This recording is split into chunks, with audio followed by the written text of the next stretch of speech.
So a personality disorder is a broad spectrum category for many different subcategories and explanations of why someone feels the way they do, behaves the way they do, or reacts the way they do. And this would be in a way that is very different from what we consider to be neurotypical or like normal. But people who are not neurotypical don't love the word normal, right? Like, that's kind of unfair. Like, what is normal? So for example, when we think of a psychopath or a sociopath, the way that they view others, the way that they react to things that happen, whether it's in their inner like thinking or in like what happens out in the world, that's where they'll fall under antisocial personality disorder. When we think of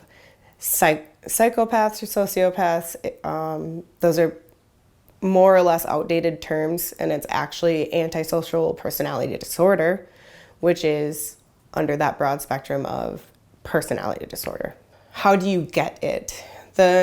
A better question would be, do you get it or do you just have it? You know, are you born with a brain that has a personality disorder, or does it come from your experiences? You know, the age-old question of like nature versus nurture. It's always a discussion in the psychology community, because with what we do and don't know about the brain, the way it develops, the way that you, like the environment you're raised in, the environment you're born in, how much does that affect what you already had to begin with? That's another huge misconception with personality disorders. You know, bipolar, schizophrenia, antisocial personality disorder. Immediately people think they're violent, they're scared of people that have that diagnosis, and it's a huge stigma.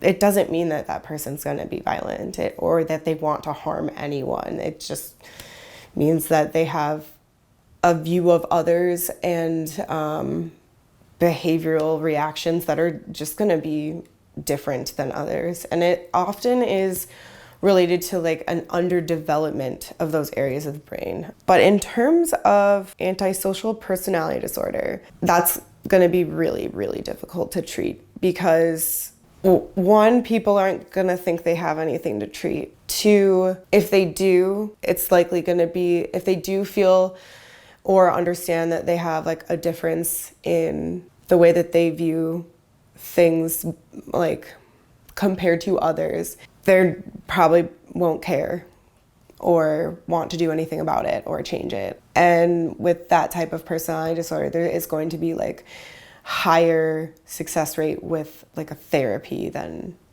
so much like the medication, right? Since the medication more or less treats those symptoms than the basic like underdevelopment or those like some treat the chemical imbalance. Neither a sociopath or a psychopath, what is so similar, the similarities would be that they don't experience empathy. A sociopath, right, they don't feel empathy, hot-headed, so they're going to not understand why you don't understand them. They're going to feel angry quickly if you're not doing what they want. And sometimes that will get them into trouble, and they don't often really care about getting into trouble.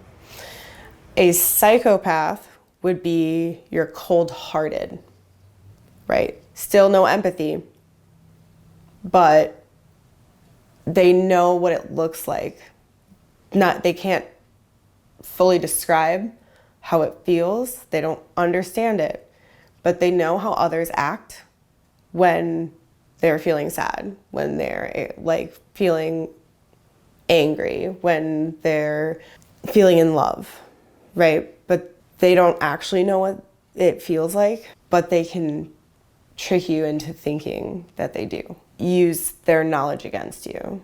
Not necessarily to hurt you, but just in a way that helps them. So it's going to be hard to really find legitimate information. Like if I ask you, like, how do you feel about what happens to this person? Like, someone's going to know how to answer that based on what you want to hear. Like, I can do that. I can tell you what you want to hear. And it is also less common in an older population. It tells you that, like, you're gonna have an ability to adjust the behavior as you get older, as you age, right? A lot of mental health disorders will sort of balance themselves out over time. It's less severe as you get older, or people start to understand how society wants us to like act and follow society's rules and right and wrong and follow that conscience kind of thing. You figure it out as you get older.